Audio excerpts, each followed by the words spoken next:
크로스 새소망교회 성도 여러분 안녕하세요. 2021년 5월 31일 주일 메시지를 전해드리겠습니다. 지난 수요일에 저희 손녀 두보라 한이 건강하게 출산되었습니다. 산모도 건강합니다. 기도해 주셔서 진심으로 감사드립니다. 그리고 오늘은 그 에밀리 잔슨 자매님의 생일입니다. 생일을 진심으로 축하합니다. 에밀리 자매님이 더욱 건강할 수 있기를 기도합니다. 아멘. 예, 오늘 묵상하실 성경 말씀은 마가복음 9장 42절에서 48절 말씀입니다.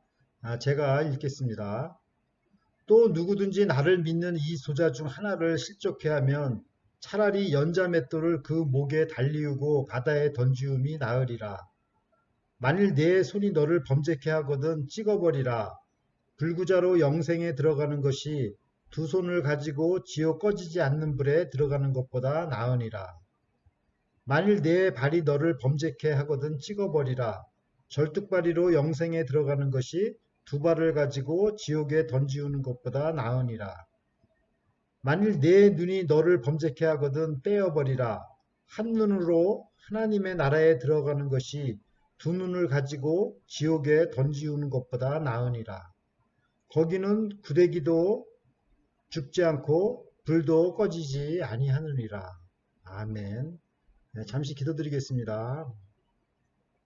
하나님 아버지, 오늘은 주님의 그 경고의 말씀, 워닝 노티스를 저희에게 주셔서 감사를 드립니다. 이 말씀이 저희 심령에 늘 워닝 노티스로 남아 있어서 죄로부터 구원함을 받게 하여 주시옵소서. 믿음이 연약한 사람에게 장애물을 놓는 일이 없게 하여 주시고 죄에 대하여 냉정하게 경계하며 죄로부터 자유함을 얻는 삶을 살게 하여 주시옵소서. 감사드리며 예수님의 이름으로 기도드립니다. 아멘. 네, 오늘 말씀은 남을 실족해 하는 일과 또 자기 자신을 실족해 하는 일에 대한 경고의 말씀입니다. 즉 예수님의 워닝 노티스입니다. 우리가 주님의 경고의 메시지를 가슴속에 간직하여 죄로부터 구원을 얻기를 간절히 기도합니다. 아멘. 마가복음 9장 42절을 보십시오. 또 누구든지 나를 믿는 이 소자 중 하나를 실족해 하면 차라리 연자 맷돌을 그 목에 달리우고 바다에 던지움이 나으리라. 지금도 갈릴리 바다에서는 그 고고 학자들에 의해 그 연자 맷돌이 발견된다고 합니다. 연자 맷돌의 그 사이즈나 무게는 그 300kg에서 1톤까지 이렇게 여러 가지가 있는데 로마 시대에 그 중대한 그 범죄인들에게 내리는 벌 중에 하나가 바로 연자 맷돌을 목에 달아 바다에 빠뜨렸다고 합니다.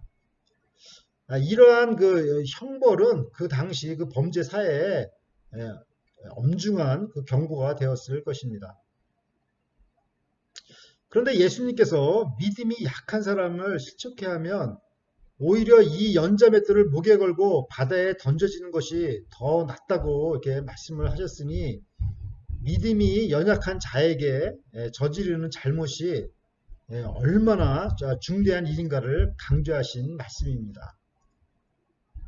특히 이 말씀은 믿음이 있다고 하는 제자들에게 하신 말씀이므로 예수님의 제자들은 그 막대한 그 권한과 함께 또 막대한 책임이 따른다는 것을 명심해야 하는 것입니다.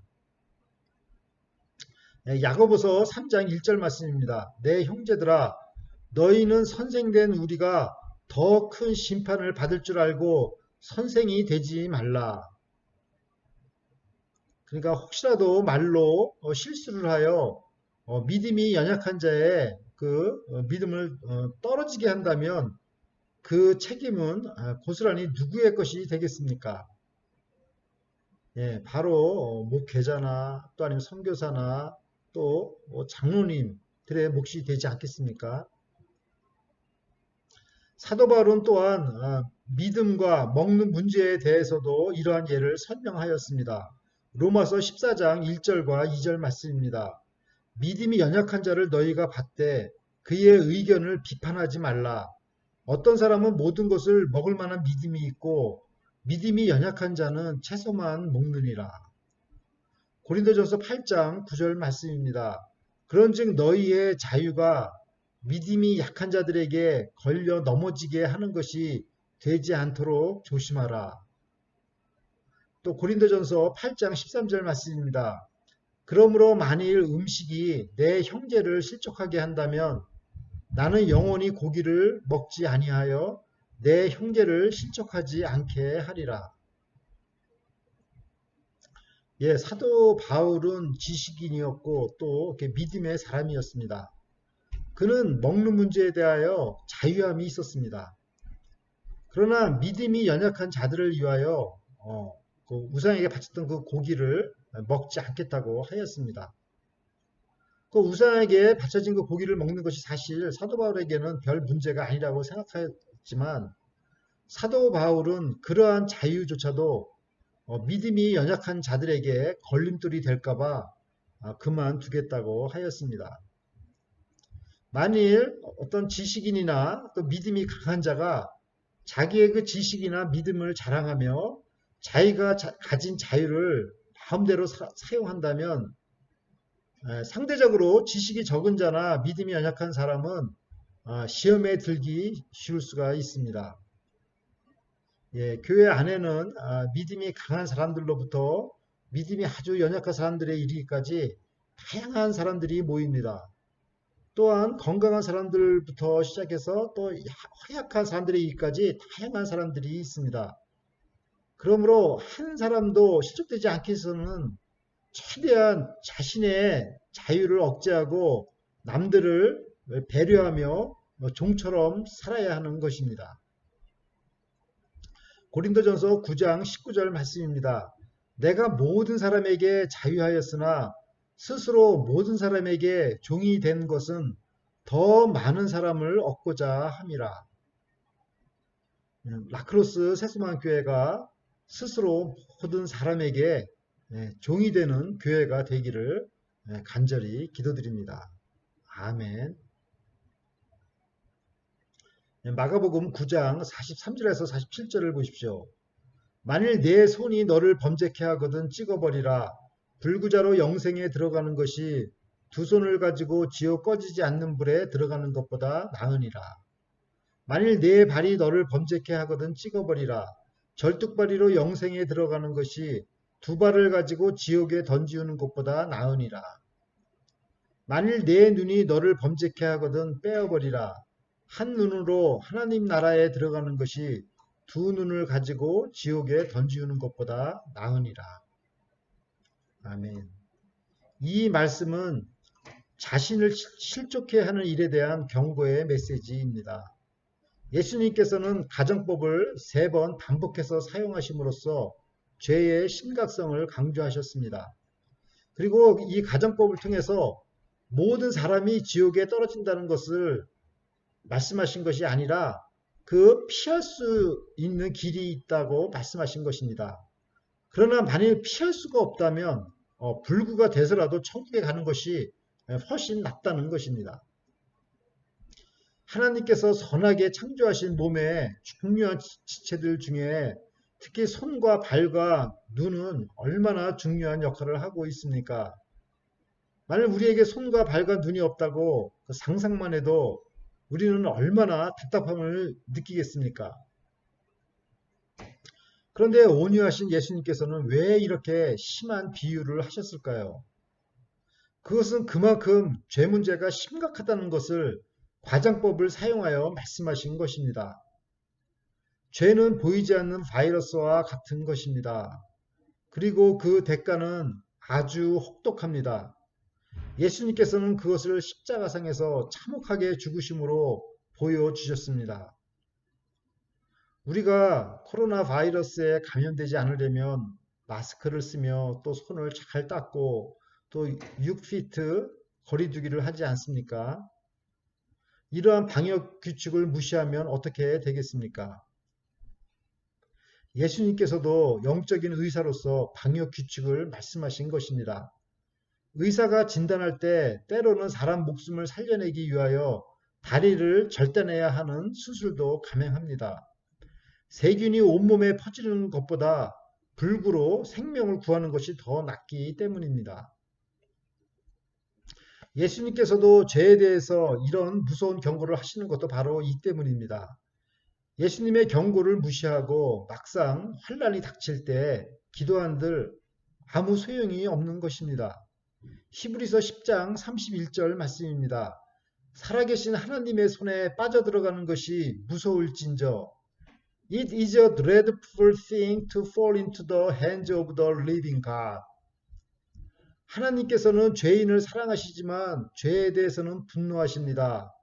죄를 지었다면 즉시 돌이켜야 합니다. 회개해야 합니다. 아멘. 그러므로 예수님의 경고의 음성 앞에서 우리는 둘 중에 하나를 선택해야 합니다. 지옥에 들어갈 위험을 무릅쓰고 계속 죄를 지을 것인지 아니면 눈과 발과 손이 짓는 죄를 미리 경계하고 포기하든지 해야 하는 것입니다. 마가복음 9장 48절을 보십시오. 거기는 구더기도 죽지 않고 불도 꺼지지 아니하느니라. 지옥은 헬라어로 게헨나입니다. 헨나라는 단어는 흰놈에서 유래하였습니다. 즉 게헨나는 흰놈의 아들이란 뜻을 가졌는데 그 예루살렘 그 남쪽에 흰놈의 아들의 골짜기가 있습니다. 이곳은 소위 그 시체나 생선 찌꺼기 등의 그 쓰레기 소각장이라서 항상 그 불씨가 남아 있어서 연기가 나며 또 불이 타는 곳입니다. 사람 시체나 생선 쓰레기 속에서 나온 구데기가 우글거리며 한편에서는 불이 활활 타는 소각장입니다. 이곳이 나중에는 불과 유황이 타는 지옥불의 상징이 되었습니다. 사랑하는 라크로스 세수만교회 성도 여러분, 예수님께서는 오늘 우리에게 경고의 메시지를 주셨습니다. 즉 워닝 노티스입니다. 저는 얼마 전에 80마일 스피드로 운전하다가 제 아내의 간청으로 간신히 경찰관으로부터 워닝 노티스를 받았습니다. 그 이후로는 그 스피드를 하지 않는 습관이 생겼습니다. 경찰관이 워닝 노티스를 준 목적은 앞으로 그 안전 운전을 잘 하라는 것입니다. 오늘 말씀도 예수님께서 우리에게 워닝 노티스를 주신 것은 죄로부터 안전한 삶을 살게 하기 위해서 주신 것입니다. 그런데 이 예수님의 워닝 노티스를 무시한다면 어떻게 되겠습니까?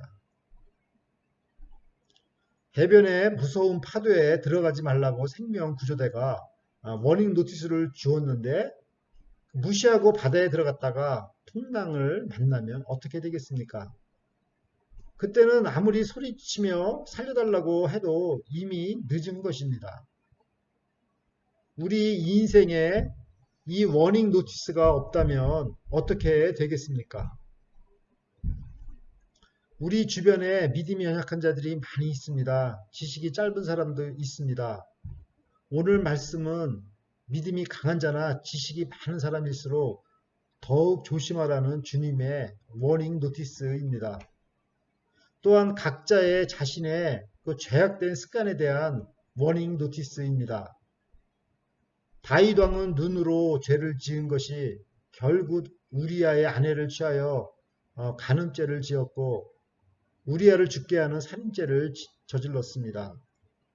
또 아간이라는 사람도 그 외투 한 벌이 탐이난 것이 그만 아이성 전투에서 많은 사상자를 내게 하였습니다. 죄는 바이러스와 같이 미세합니다만 그 결과는 비참하게 끝이 나고 맙니다. 그러므로 죄에 대한 경계는 아무리 강조해도 지나치지 않는 것입니다.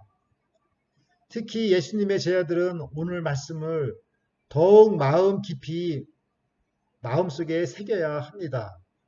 왜냐하면 이 말씀은 예수님께서 제자들에게 하신 말씀이기 때문입니다. 사랑하는 성도 여러분, 우리가 믿음이 연약한 이웃을 종의 자세로 섬세하게 섬기며 자기 자신의 죄에 대해서는 냉정하게 다루어서 늘 승리하는 예수님의 제자의 삶을 사시기를 간절히 기도드립니다. 아멘. 다 함께 기도드리겠습니다. 하나님 아버지, 오늘도 귀한 생명의 말씀을 가르쳐 주셔서 감사를 드립니다. 믿음이 연약한 자들에게 믿음의 걸림돌이 되지 않도록 살게 하여 주시옵소서. 사도 바울의 고백처럼 자유를 남용하지 않고 철저하게 종으로 살아서 더 많은 영혼들이 천국에 들어갈 수 있도록 저희의 사역을 축복하여 주시옵소서. 저희 각자에게 죄악된 습관이 있다면 깨닫게 도와주시고 바이러스를 제거하듯이 그 길에서 즉시 돌이키게 하여 주시옵소서. 지난주 수요일에 드보라 하니 이 세상에 건강하게 태어나게 하셔서 감사를 드립니다. 드보라가 주님의 뜻에 합한 믿음의 용사로 자라도록 축복하여 주시옵소서. 오늘 생일을 맞은 에밀리 잔슨 자매에게도 건강의 축복을 허락하여 주시옵소서. 이번 달에 생신을 맞은 모든 분들에게 건강의 축복을 주시고 하나님 나라를 위하여 귀하게 사용하여 주시옵소서. 저희 성도님들 한 분 한 분 더욱더 건강을 지켜주시고 활력을 주시고 김옥선 집사님의 암도 깨끗하게 치료하여 주시옵소서. 바바라 자매가 속히 가정으로 돌아오도록 도와주시옵소서. 감사드리며 예수 그리스도의 이름으로 기도드립니다. 아멘.